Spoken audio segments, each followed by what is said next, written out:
Retornamos para seguir compartiendo cartas sobre la mesa. Y a continuación lo anunciado, tema central de la noche. Una mirada a los quirópteros en Bolivia. Y nos va a acompañar en el análisis de este tema desde Cochabamba y de manera virtual el doctor Luis Fernando Aguirre, de profesión biólogo. Reiteramos, una mirada a los quirópteros en Bolivia. Adelante, Omar Gómez. Muchísimas gracias, Henry, y es un verdadero placer darle la bienvenida al doctor Luis Fernando Aguirre.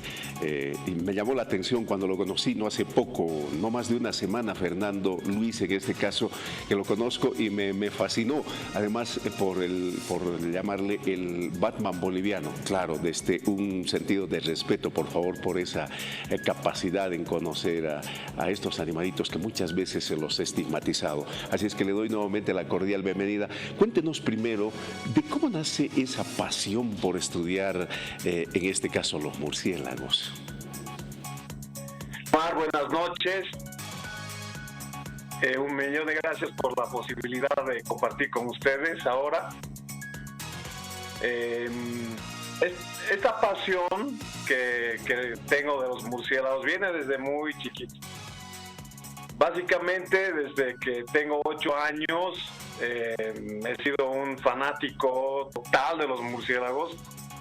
Posiblemente muchos de ustedes tienen hijos pequeñitos y muchos de ellos son seguramente fanáticos de los dinosaurios o de cosas de ese estilo. Y a mí me encantaban los murciélagos. Y claro, para horror de mis papás, no horror de mis papás, pero para horror de mis profesores de biología, yo llegaba al colegio y recortaba todas las figuritas de murciélagos de los libros y coleccionaba de todo lo que podía sobre murciélagos. Y mi afición viene desde muy chiquito. Y gracias a que mi familia, mis papás, me han podido guiar un poco en mis expectativas, en mi vocación, he podido dedicar básicamente toda mi vida académica, profesional, desde que tengo 14 años de manera formal trabajando en el Museo de Historia Natural en Cotacota, en La Paz, y después estudiando la carrera de biología y toda la parte académica hasta la fecha con el tema de murciélagos, ¿no? Uh-huh. Qué bueno, realmente qué importante es cuando uno le toma pasión a algo y comienza a investigar y seguramente comienza a descubrir un mundo que algunas veces, es decir, aquí en los medios de comunicación vivimos una vorágine de lo político que nos impide muchas veces ver cosas tan grandes y tan lindas que existen de nuestra naturaleza. A ver, hablemos de los murciélagos. ¿Por qué los estigmatizamos tanto? Porque muchos le tenemos miedo a los murciélagos. Hasta pareciera que tuvieran caritas de ratón, parecieran que fueran ratones con alas, ¿verdad? ¿Cuáles son sus características fundamentales tipologizadas desde el plano de la biología? Bueno, hay una primera respuesta a esto es ¿por qué se le tiene miedo a los murciélagos? Porque normalmente el ser humano le tiene miedo a las cosas que no conoce o que no son del diario vivir, ¿no? Nuestras mascotas, por ejemplo, son del diario vivir, los perros, los gatos, etcétera, o animales que vemos en la televisión majestuosos como los tigres o no sé, animales carismáticos como ballenas o osos panda, ¿no? En cambio, los murciélagos, por lo general, la gente no los conoce, los conoce muy poco o conoce una parte, pero no todo el panorama completo, ¿no? Entonces es bien importante que todos podamos reconocer a los murciélagos en su verdadera magnitud. El tema de la pandemia ha traído un problema de estigmatización de los murciélagos, por lo menos al principio de la pandemia. Después ha ido disminuyendo esto porque los medios de comunicación, nuestro propio trabajo ha ido tratando de aclarar la situación.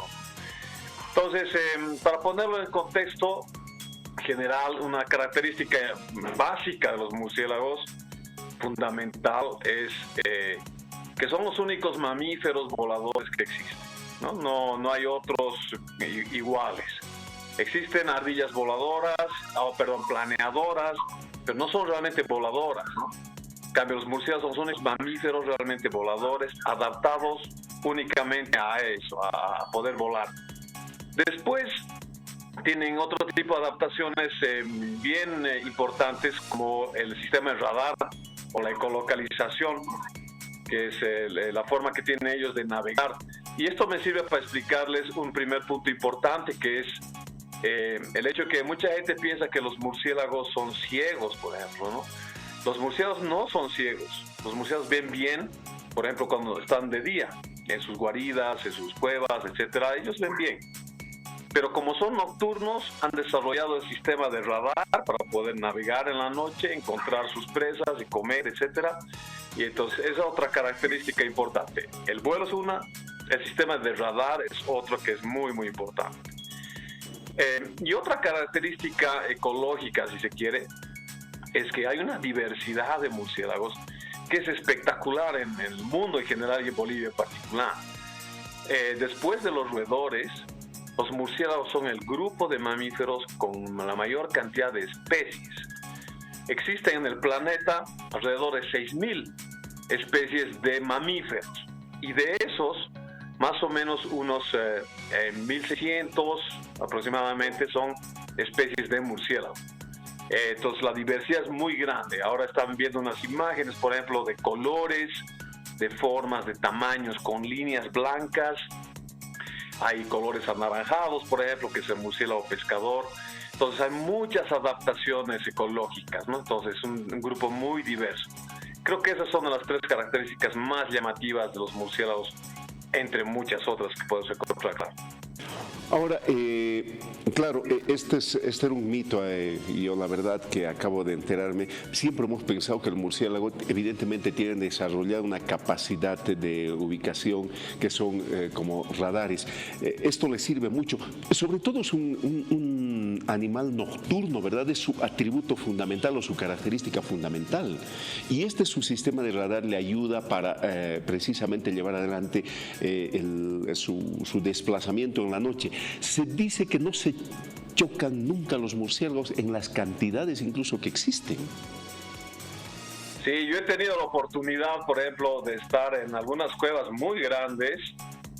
Por ejemplo, en Estados Unidos yo he tenido la oportunidad de estar en la cueva de Bracken, se llama, en Texas. Y en otras cuevas parecidas donde pueden habitar dentro de la cueva alrededor de 20 millones. Ahí se ve una imagen la imagen de los murciélagos dentro de la cueva. Pueden existir 20 millones de murciélagos ahí. Tú puedes entrar ahí, no se puede entrar así nomás, pero como científicos, digamos, entramos a estas cuevas protegidos para los gases y cosas de estilo, y los murciélagos no te van a golpear, no te chocan. O sea, no es que hay un remolino de cosas que te están golpeando ni nada. Los murciélagos pueden realmente esquivarte. Un murciélago puede detectar algo tan delgado como un pelo humano, por ejemplo, ¿no? Algo tan delgadito, y puede realmente esquivarlos. Tienen un sistema de radar tan sofisticado que ellos realmente ven con el sonido. Es como cuando uno hace una ecografía a una mamá, ¿no? Y le hace la ecografía y se ve al bebé en tridimensional, etcétera. Los murciélagos hacen exactamente lo mismo. Tienen un sistema de radar espectacular, y tanto así que las Fuerzas Armadas y los militares utilizan ese sistema y estudian el sistema para crear también mejores radares, por ejemplo, en la industria bélica o en la industria de telecomunicaciones, etcétera, ¿no? El radar es muy importante, sí. Luis, cuéntanos qué importancia tiene el murciélago en los equilibrios de los ecosistemas, porque estamos evidentemente conociendo sus facetas, pero hay facetas sistémicas altamente valiosas que ni siquiera le prestamos importancia y de repente son de trascendental y fundamental importancia. Sí, la mayoría de la gente no sabe, pero le debemos a los murciélagos muchísimas cosas. Por ejemplo, hace un rato explicaba que hay una gran diversidad de murciélagos, y eso se refleja en los hábitos alimenticios. Todo el orden Chiroptera, y Chiroptera significa mano alada, todo el orden Chiroptera comprende un montón de grupos tróficos, son grupos de alimentación diferentes. Entonces tenemos murciélagos como el que se ve ahorita, que toman néctar.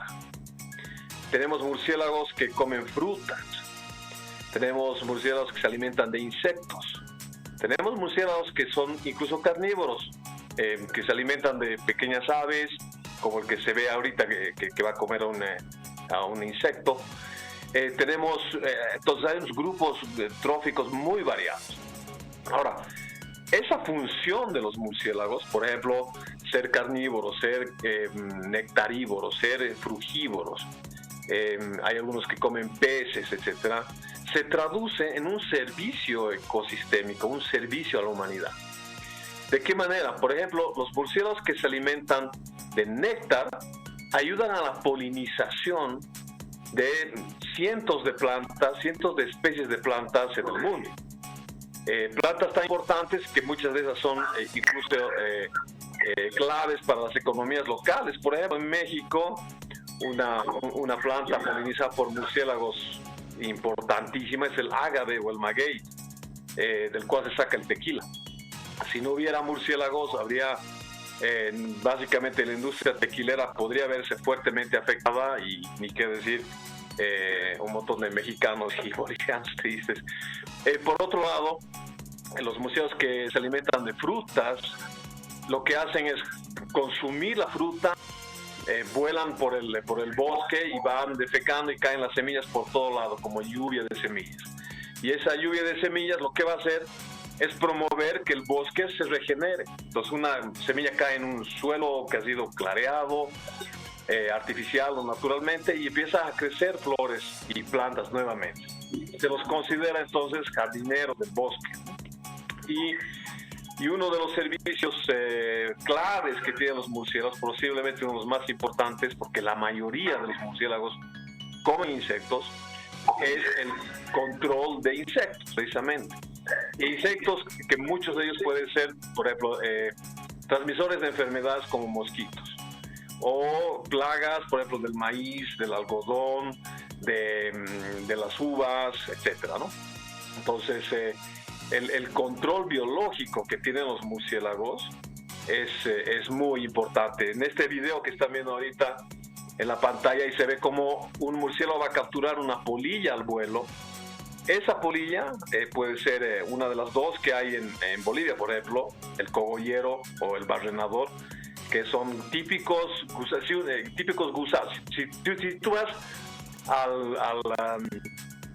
al mercado, compras un choclo y abres el choclo, adentro por lo general hay un gusanito. Ese gusanito afecta al choclo, a la calidad del choclo, y ese gusano después se convierte en una polilla. Y los murciélagos se comen esas polillas. Hemos estado haciendo investigaciones aquí en Cochabamba, donde precisamente estamos probando este tipo de controles biológicos que hacen los murciélagos. Entonces, su rol en la naturaleza es fundamental, pero esto se traduce además en un aporte económico incluso, ¿no? Para los seres humanos. En algunos lugares, por ejemplo en Estados Unidos, han estimado que el valor del servicio ecosistémico de los murciélagos en los Estados Unidos es de aproximadamente $4,000 millones. Y esa es plata que se ahorran los agricultores para no poner pesticidas, gracias a tener a los murciélagos precisamente como controladores de plagas. Entonces hay un breve resumen grande de la importancia de los murciélagos a los ecosistemas, ¿no? A ver, entremos ahora a nuestro país, porque quise guardarme para la segunda parte esto de nuestro país, Luis. Cuéntanos qué especies fundamentales hay, y además tengo entendido que hay especies que están desde lo más bajo de nuestro país hasta lo más alto. ¿Es verdad esto? A ver, cuéntanos, danos un pantallazo de cómo anda el tema de los quilópteros aquí en nuestro país, en Bolivia. Bolivia es un país riquísimo en biodiversidad en general, porque está localizado obviamente en el corazón de Sudamérica, y esto también se refleja en los murciélagos. En Bolivia conocemos más o menos el 10% de lo que hay del planeta, el número de especies. En Bolivia hasta la fecha conocemos 146 especies diferentes de murciélagos. Y entre esas se encuentran las que he explicado, los que comen frutas, insectos, néctar. También está el murciélago vampiro, que solo existe en América, no existe en otras partes del mundo. Y están distribuidos en todo el país, básicamente desde las tierras bajas, de los llanos de Mojos en el Beni, en el bosque amazónico en Pando, desde el cerrado brasilero, y muchas, más o menos hay unas 80, 90 especies por lugar. Después empiezas a subir hacia los yungas de La Paz, los yungas del Chapare, Piedemonte, y ahí empieza a haber también un número interesante de especies. Por ejemplo, en el Parque Nacional Madidi solamente, que es altitudinalmente muy rico, se han encontrado casi más de 100 especies de murciélagos. Y después empieza a llegar a la parte alta, ya al altiplano, etcétera, disminuye la cantidad de murciélagos porque ya no hay muchos recursos, ya no hay muchas plantas, no hay muchos insectos, entonces no hay muchos murciélagos. Pero el registro altitudinal más alto, por ejemplo, en el mundo está en el Parque Sajama, a 6.000, casi 6.300 metros, que algunos colegas han registrado murciélagos viviendo a esas altitudes. Pocos, pero existen. Y los que existen ahí arriba, por ejemplo, en zonas altiplánicas, en Oruro, Potosí, en zonas altas del valle, de los valles aquí en Cochabamba, etcétera, casi todos comen insectos, así que son súper importantes incluso para la ecología de esos lugares altos, ¿no? Y algunas especies que están ahí arriba no son comunes en las partes bajas. Murciélagos orejones, por ejemplo, que son típicos de tierras altas, casi ya no se encuentran en las tierras bajas. Y en las tierras bajas hay muchos frugívoros que no se encuentran en las tierras altas. Entonces existe una diversidad bien localizada, bien distribuida, altitudinal y latitudinalmente, ¿no? En Bolivia, un dato interesante también, existen 2 especies de murciélagos que no existen en otras partes del mundo por ahora. Son 2 murciélagos, es el murciélago orejón de Yates, se le llama así, que existe en los valles secos interandinos de Cochabamba, Santa Cruz, y el murciélago de Langer, es un murciélago pequeñito, ambos comen insectos, que existe solamente en Santa Cruz por ahora. Son las 2 especies que solo se conocen en Bolivia. Entonces tenemos una riqueza considerable en el país, y tanto por su rol y por su valor biológico de biodiversidad, son fundamentales para la protección y conservación. ¿Cuál es la especie cuantitativamente más significativa en Bolivia de los murciélagos y más o menos dónde se encuentra? Hay varias. Ahora, el murciélago vampiro es una especie que está bien distribuida en todo el país porque los seres humanos le han puesto un montón de alimento, el ganado. Entonces, donde hay ser humano, pone ganado, y donde hay ganado, el vampiro está atento para la sangre, que es lo que hace. Entonces, el murciélago vampiro es uno de los que está mejor distribuidos en todo el país, pero de manera artificial, precisamente por el ganado, porque de otra forma el murciélago vampiro es muy raro. En sistemas naturales existen pocas cantidades, etc. Pero al ponerle comida, las cantidades aumentan. Después hay especies como el murciélago, se le llama así el murciélago mexicano de cola libre o murciélago brasileño de cola libre, que existe en el Valle de La Paz, por ejemplo. Tenemos gente del grupo investigando allá los murciélagos de la ciudad misma. Y hay murciélagos que están en la ciudad de La Paz y la misma especie puede estar en el Beni, en Santa Cruz, etcétera, que es este murciélago de cola libre, que pertenece a la familia de los murciélagos de cola libre, que es Molossi, es el nombre que le damos. Entonces existen especies bien distribuidas ampliamente, ¿no? Y otras más localizadas dependiendo del ecosistema, ¿no?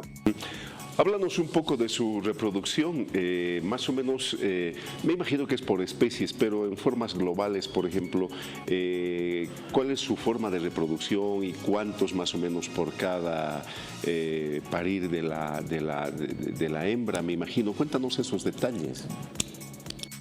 Sí, Omar, esa pregunta es bien importante porque va a diferenciar a los murciélagos de los ratones. Los murciélagos no son parientes de los ratones para nada, ¿okay? Evolutivamente hablando, son 2 cosas muy diferentes. ¿Qué viene esto? Si uno sabe, un ratón puede tener una camada de 6, de 6 a 10, a veces 15 crías cada 3 meses, los ratones. Tienen muchas crías. En cambio, los ratones es a la inversa. Es parecida a los seres humanos, solo tienen una cría, a veces tienen mellizos, una vez al año y a veces 2 veces al año. Entonces tienen una tasa de reproducción sumamente lenta, sumamente lenta. Esto tiene implicaciones delicadas. Por ejemplo, en una caverna donde viven los murciélagos, si uno va y afecta a la caverna y se mueren murciélagos, la población tarda años en recuperarse por esta reproducción súper lenta, ¿no? A diferencia de los roedores, que se recuperan rápido, ¿no? En cambio, los roedores los murciélagos se recuperan muy lento, porque tienen muy pocas crías y tienen pocas crías por vez y muy pocas veces al año. Entonces es una pregunta muy importante biológicamente hablando. ¿Cómo viven? ¿Cómo viven los murciélagos? Evidentemente en cavernas, pero ¿cuál es su forma de vivir? Principalmente, yo diría que viven donde puedan encontrar algún lugar estable.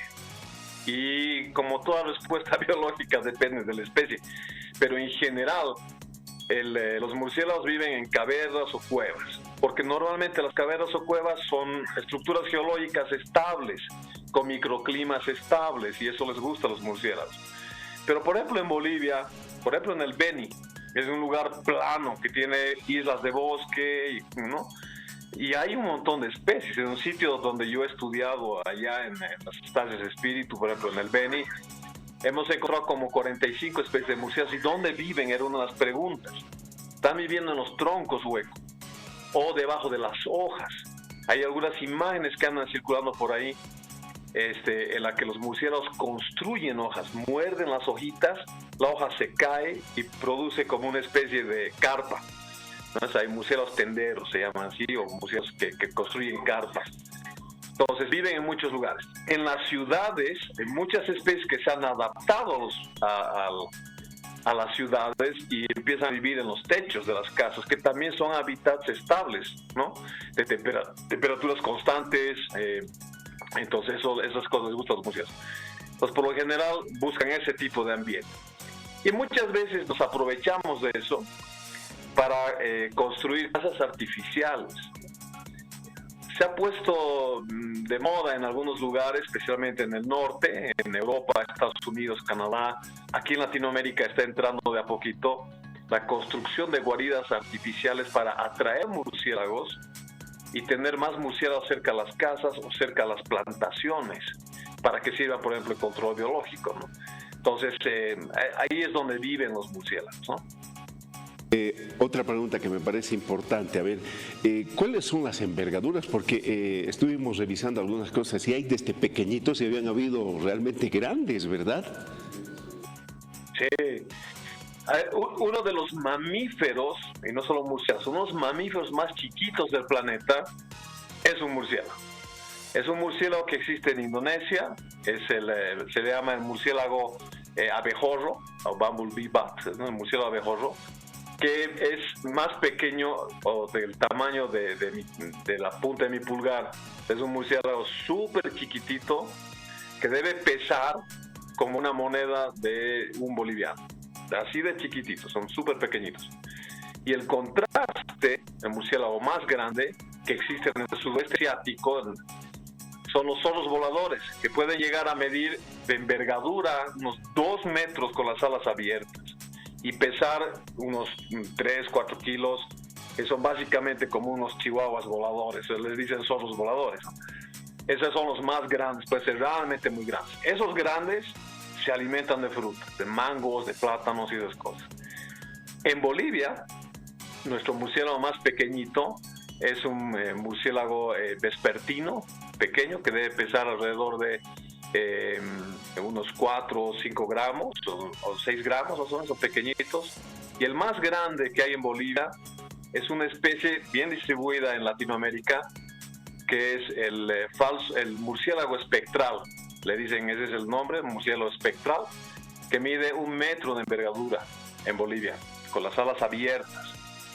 Sumamente raro, está catalogado como una especie en peligro y es carnívora, está en el tope de la cadena alimenticia de los murciélagos.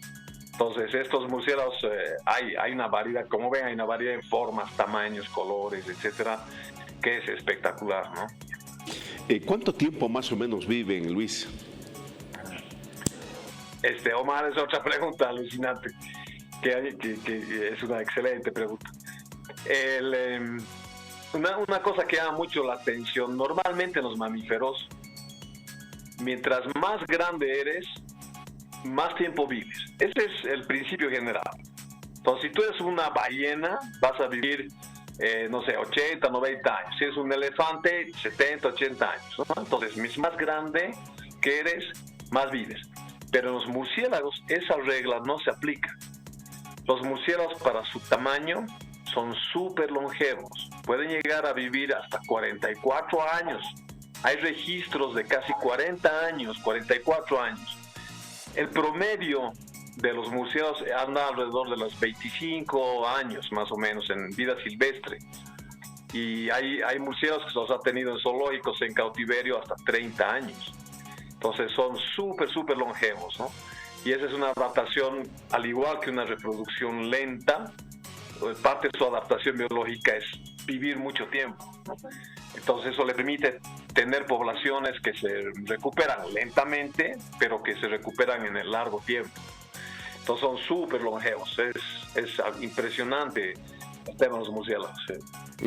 A ver, permítanos unos instantes. Vamos a ver qué nos dicen en redes sociales, Luis, porque hay participación y hemos hecho también un sondeo de opinión para ver qué saben los paseños de murciélagos. A ver, primero vamos a redes contigo, Henry. Perfecto, estas son las respuestas que hemos recibido en esta noche. El conocimiento es poco, pues no son animales que están en nuestro entorno. El miedo es producto a lo nuevo. Siguiente comentario. El papel de los murciélagos en los servicios ambientales es muy importante para la madre naturaleza, ya que son los principales actores, junto con las aves, en el control de plagas, la polinización y dispersión de semillas. Además que la mayoría de los murciélagos se alimentan de frutas y de insectos. Solo hay 3 especies que consumen sangre, pero la mala fama de vampiros chupasangre llega a todos. Amemos y respetemos a cada ser viviente del planeta. Siguiente comentario. Buenas noches, cartas sobre la mesa. La existencia de murciélagos en nuestro país es de poco conocimiento de los beneficios que conlleva este. Más al contrario, tenemos algunos mitos erróneos y actuamos como depredadores. Buenas noches, cartas sobre la mesa. Me sorprende cuando estos animalitos tienen la mala fama de que son unos chupasangre, pero realmente estos animalitos son inofensivos, comiendo insectos y frutas. Gracias al invitado por las aclaraciones. Un abrazo. Buenas noches. En mi opinión, nuestro país desconoce todo lo hablado por el biólogo, cuando en realidad existen personas que indican que la sangre de murciélago es curativa para la epilepsia. Así son los mensajes que nos están llegando. Muy bien, pero también hemos hecho un sondeo de opinión, Luis, a ver qué dice a las personas que hemos consultado sobre los murciélagos. Vamos a ir con el mismo.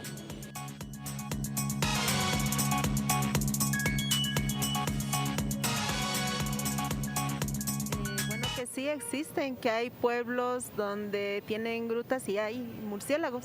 Yo creo que hasta el momento nunca nos han hecho daño, siempre andan volando por ahí, en las plazas, en los hoteles de los pueblos. Los murciélagos en Bolivia, si bien no son muchos, hay una buena cantidad, más que todo en Sorata. Ahí es donde hay por la gruta más que todo, ¿no? No hacen ningún bien y tampoco ningún mal, ¿no? A ninguno, a pesar de que por eso de la pandemia los califican de una manera errónea, que trajeron el COVID, pero no hacen mal a nadie. Bien, de lo poco que sé es que hay en el sector de los yungas, ¿no? Y también creo en la parte del oriente, pero saber su modus vivendi de estos animales, por ejemplo, no, en absoluto, desconozco. En la naturaleza es un sistema, así que ningún ser vivo está en vano en este mundo. Es un control general que hay y todos los animales cumplen una misión y en función de esa misión ninguno debería desaparecer.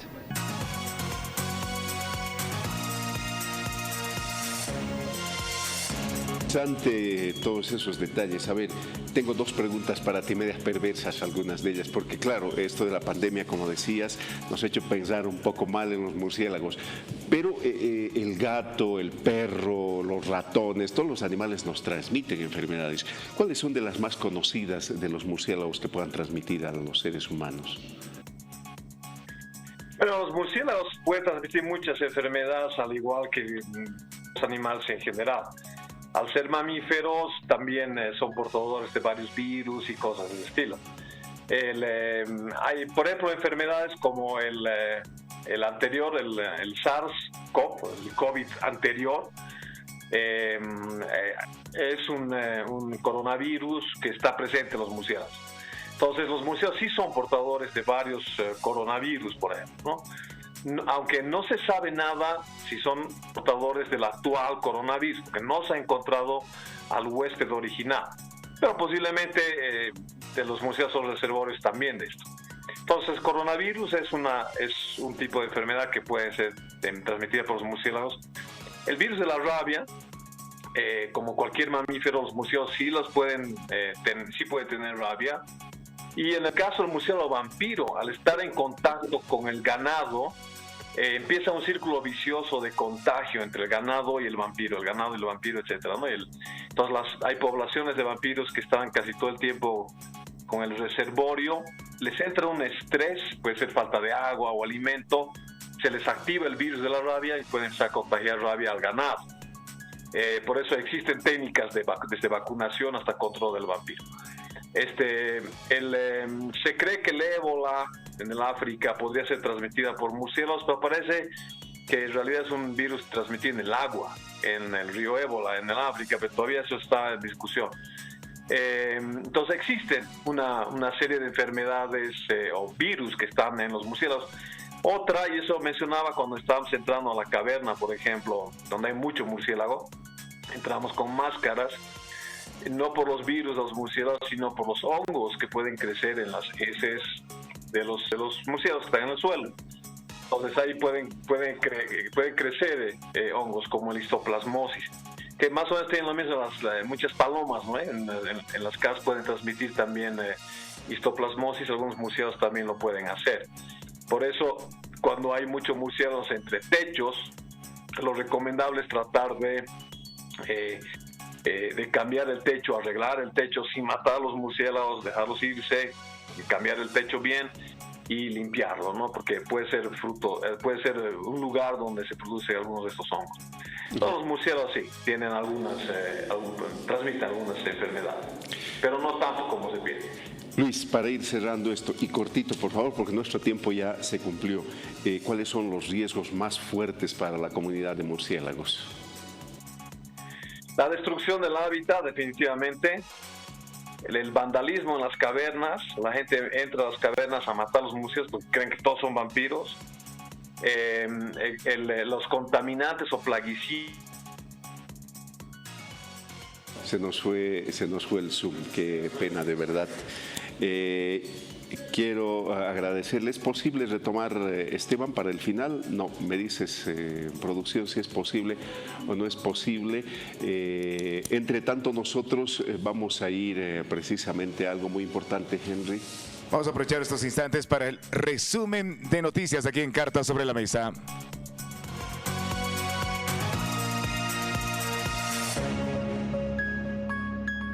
Oficialista ratifica que el vicepresidente Choquehuanca está en planes de hacer su propia estructura dentro del partido del MAS. Comunidad Ciudadana coincide con las declaraciones del relator de la ONU respecto a la sentencia de Yanine Áñez.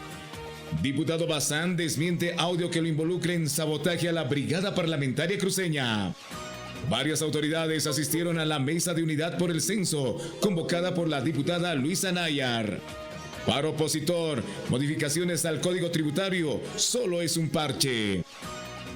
Arias considera que si se va a investigar a los que colaboraron en la asunción de la exmandataria Áñez, también debe hacérselo a los que huyeron. La Iglesia ratifica que en el 2019 no hubo golpe, sino fraude, y que la historia no puede ser cambiada como lo está haciendo la justicia. Comisión de Autonomía se reunió con rectores y la CUV por temas de fiscalización en las universidades del país. Diputado oficialista destaca la apertura de los rectores para responder a las peticiones de informe ante la Asamblea Legislativa. Tribunal Supremo de Justicia presentó proyecto de ley de modificaciones a la ley del órgano judicial al presidente de la Cámara de Diputados. Presidente de la Magistratura considera que se deberían realizar cambios en funcionarios públicos dentro del órgano judicial.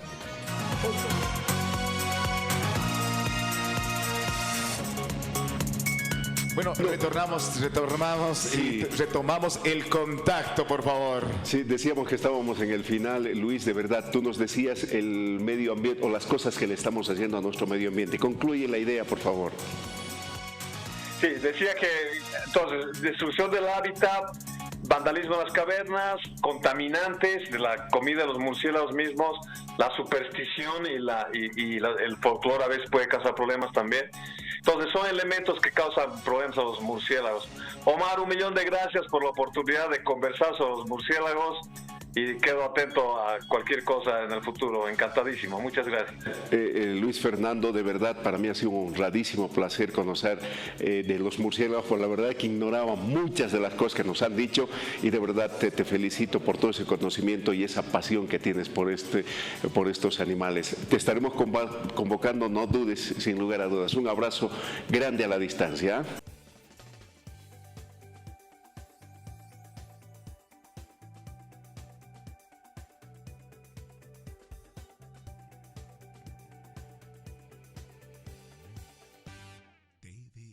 Televisión